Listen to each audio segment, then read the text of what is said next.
Olá, turma, tudo bem com vocês?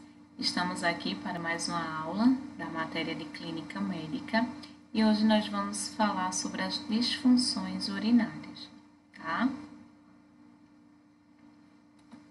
Então, como vocês já estudaram lá em anatomia, o sistema urinário ele é formado por um conjunto de órgãos, tá?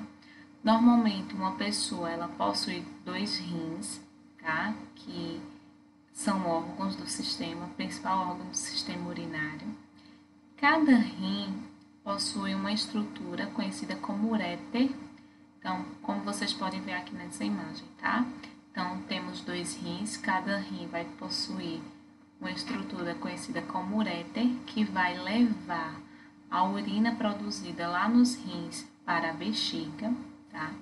Da bexiga, essa urina vai ser encaminhada para a uretra, onde ela será eliminada nos homens através do pênis e nas mulheres através da vulva. Então, qual é a função dos rins? Os rins ele tem uma função básica de filtrar, tá? De filtragem. Ele funciona como filtro, onde o sangue que passa por ele vai ser filtrado, tá? E o que será aproveitado, reaproveitado, vai para o organismo e o que vai ser eliminado, substâncias tóxicas, elas serão eliminadas através da urina, tá? Então, a função básica dos rins é filtrar os produtos da degradação metabólica e o excesso de sódio, água do sangue e auxiliar assim na eliminação do organismo. Os rins também vão ter a função de ajudar na regulação, tá, da pressão arterial e produzir eritrócitos. O que são eritrócitos? São glóbulos vermelhos, ou seja, são as hemácias, tá, que são células que carregam oxigênio para o nosso corpo, no sangue. Cada rim, ele possui uma estrutura denominada de néfrons. São esses néfrons que vai fazer essa função de filtrar o sangue lá nos rins. Então, para vocês verem aqui. Aqui temos a presença do rim, tá? Essa estrutura aqui é conhecida como pelve renal, tá? Ou seja, a área central ou área coletora, conhecida como área central, área coletora ou pelve renal, tá? Nessa porção do rim é onde vai acontecer a filtragem do sangue. Então, o sangue vai entrar aqui, tá? Principalmente nas unidades filtradoras, conhecidas como os néfrons, tá? E o que vai ser reaproveitado do sangue vai novamente para o organismo e as substâncias tóxicas vão ser eliminadas através da urina.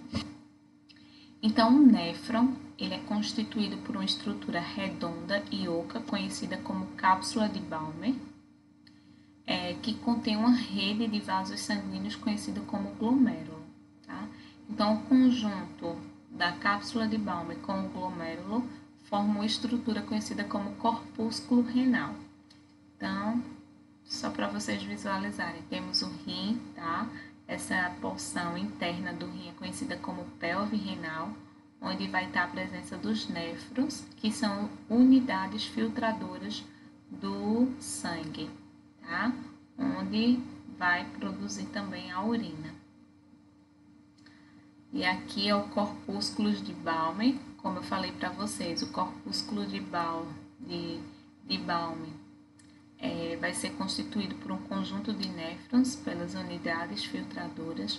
O sangue vai chegar neste local, vai ser filtrado, vai para o tubo onde vai ser dividido, reabsorvido, tá? Ou excretado. Qualquer modificação da excreção normal, né, da eliminação normal, é capaz de produzir problemas, tá, em outros sistemas do nosso organismo, além também de causar uma frustração e constrangimento a uma pessoa que tem alteração na excreção dessas substâncias. Então, as pessoas que têm distúrbios de eliminação urinária necessitam principalmente da gente, enquanto profissionais de saúde, uma uma ajuda, né, uma compreensão e sensibilidade ao seu estado, né, ao seu estado de saúde. Então, os profissionais de enfermagem devem auxiliar esses pacientes a enfrentar esse mal-estar, né, resolvendo assim os problemas relacionados principalmente à autoimagem, tá? Bem como estimular a excreção normal, a fim de assegurar a saúde e o bem-estar desse paciente. Então, os distúrbios de eliminação urinária mais frequentes vão acontecer, né, decorrem muitas vezes da incapacidade funcional da bexiga, tá? Da obstrução da saída da urina ou pela incapacidade que aquele indivíduo tem do controle voluntário da micção, ou seja, ele não consegue ter esse controle da urina. Então, algumas pessoas elas podem apresentar alterações permanentes ou temporárias na via normal da eliminação urinária. Então, a primeira disfunção que a gente vai ver são as infecções do trato urinário. Essas infecções elas podem ser causadas por diversos fatores, ou seja, não tem uma etiologia específica, tá? Porém, a maioria dessas infecções são causadas por micro-organismos, como por exemplo as bactérias, tá? Essas infecções elas podem acontecer em qualquer parte, em qualquer porção do trato urinário, tá? Esses micro-organismos podem estar presentes apenas na urina ou pode existir evidências de infecção em um outro órgão, tá? Então, a infecção ela pode se disseminar e atingir todo o trato urinário. Originalmente, pode estar somente em uma porção e aí se proliferar e atingir outros órgãos. Para evitar as infecções, o nosso corpo ele vai ter uma ação imunológica de produção de anticorpos para tentar combater aquele agente, tá? Eu posso evitar uma infecção urinária também através do fluxo urinário, da eliminação, né, de urina, esvaziamento total da bexiga e também através do pH ácido da urina, tá? Qualquer anormalidade que impeça o fluxo livre da urina ela pode predispor a uma infecção urinária. Então, como eu falei para vocês, as infecções urinárias elas podem ser causadas por diversos fatores. Porém, o principal fator das infecções são os micro-organismos, mais conhecidos como as bactérias, tá? Então, as bactérias são as principais causadoras das infecções urinárias. Geralmente, as bactérias que são encontradas no sistema gastrointestinal, elas podem vir a contaminar, né, o sistema urinário, causando assim a infecção, principalmente pelo orifício uretral, está próximo ao ânus, principalmente nas mulheres, tá?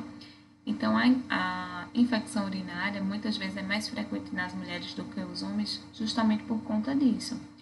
Porque o orifício uretral das mulheres, fica próximo do orifício gastrointestinal de eliminação, tá? Que é o ânus. Além disso, existem outros fatores que predispõem a uma pessoa a desenvolver infecção, como o uso de roupa íntima sintética, tá? Uso de meias calças, de calças jeans apertadas, o uso de papel higiênico perfumado, relações sexuais, principalmente relações de forma desprotegida, uso de catéteres vesicais, que são as sondas, tá? Já nos homens, a hiperplasia, que é o aumento do tecido de algum órgão, tá? Pode dificultar o esvaziamento da bexiga, comprometendo a bexiga, tá? Pode também ocorrer a pielonefrite, que é a inflamação do parênquima renal ou da pelve, que é aquela estrutura funcional do rim. Prostatite, que é a inflamação da próstata, que posteriormente pode vir a desenvolver uma infecção. E aí, quais são os sinais e sintomas de uma infecção urinária? Cefaleia, que é a dor de cabeça, vômitos, calafrios, febre, dor lombar ou abdominal. O diagnóstico pode ser realizado através do exame de urina, tá? Normal, ou através da urocultura, cultura de urina e antibiograma. Qual a diferença do exame de urina para uma urocultura? Tá? Porque no exame de urina a gente vai ver as características da urina, tá? Sua concentração, substâncias presentes na urina que são eliminadas. Já na urocultura, a gente vai investigar o tipo de bactéria que está causando aquela infecção. Principalmente, a urocultura ela é importante para a definição do tratamento, porque a partir do momento que eu sei que tipo de bactéria está causando aquela infecção, eu escolho um antibiótico que possa combater aquele tipo de bactéria. O tratamento, como eu falei para vocês, como é uma infecção causada, na maioria das vezes, por bactérias, o tratamento consiste com base em antibióticos, tá? Uma higiene íntima, ingesta abundante de líquidos, tá? E orientar o paciente quanto à importância do esvaziamento total, né, da bexiga, da eliminação do líquido.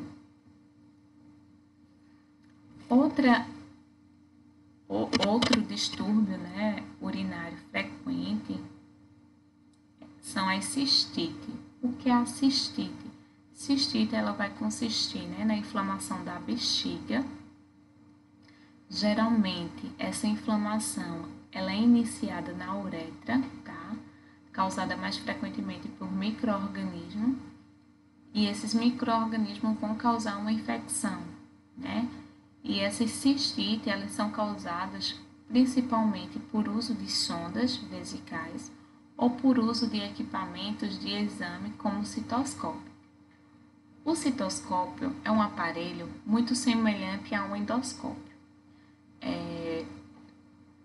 O endoscópio ele serve para fazer aquele exame de endoscopia, certo? Para visualizar o estômago. O citoscópio ele segue o mesmo princípio, é um equipamento utilizado por um especialista, o urologista, né, para que consiga visualizar a bexiga. Sobre a incidência da cistite, a cistite ela é muito comum, né, nas mulheres, ou seja, as mulheres elas são mais atingidas do que os homens, principalmente porque a uretra feminina é menor do que a uretra masculina.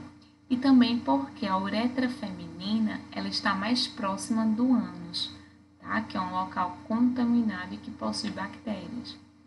Na maioria dos casos, as cistites nas mulheres são causadas por uma bactéria conhecida como Escherichia coli, que é uma bactéria comum do sistema gastrointestinal, tá?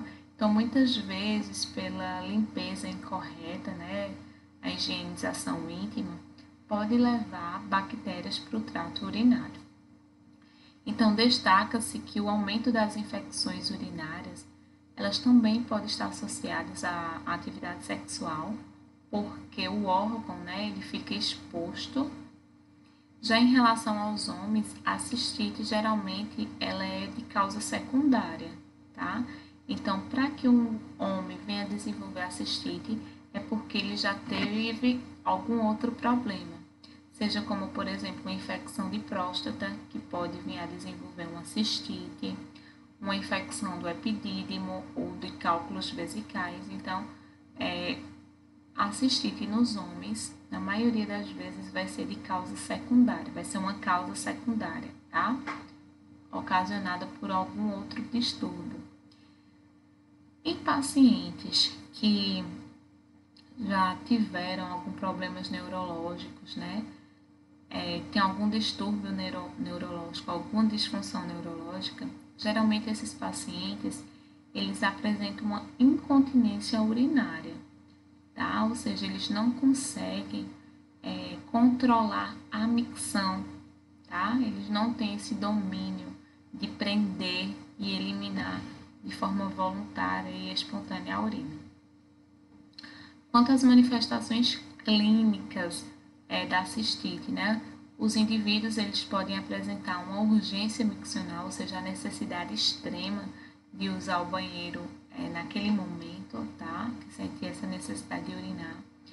Pode ter um aumento da frequência urinária. uma sensação de queimação ou até mesmo dor ao urinar.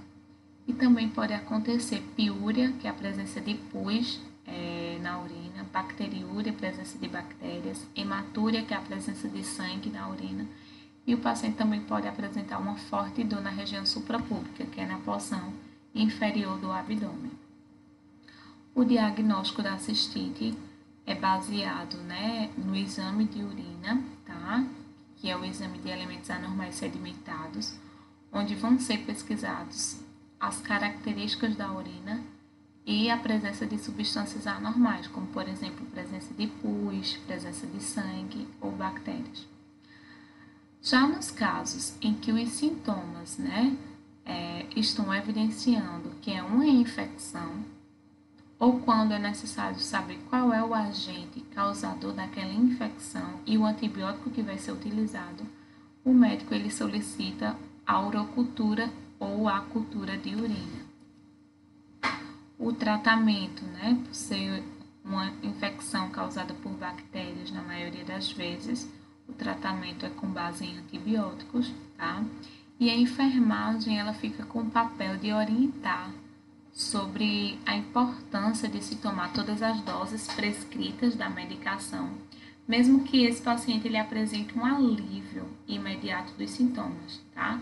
Devido ao risco de recorrência da infecção não curada. Então, por exemplo, se o médico passou um tratamento de 7 dias com antibióticos e no terceiro dia esse paciente ele já apresenta melhora, ele precisa terminar o tratamento por 7 dias, tá? Porque se ele parar, se ele parar no terceiro dia de tratamento, aquelas bactérias presentes podem criar resistência à medicação, tá? E quando ele voltar a tomar aquela medicação novamente, ela não vai fazer mais efeito. Então, por isso, a gente precisa orientar a importância, do uso correto da medicação, principalmente se tratando de antibióticos. De uma maneira geral, as cistites, elas não representam situações em que o paciente necessite de uma internação hospitalar. Geralmente, esse problema pode ser resolvido em nível ambulatorial. Para se prevenir, de desenvolver uma infecção causada por cistite,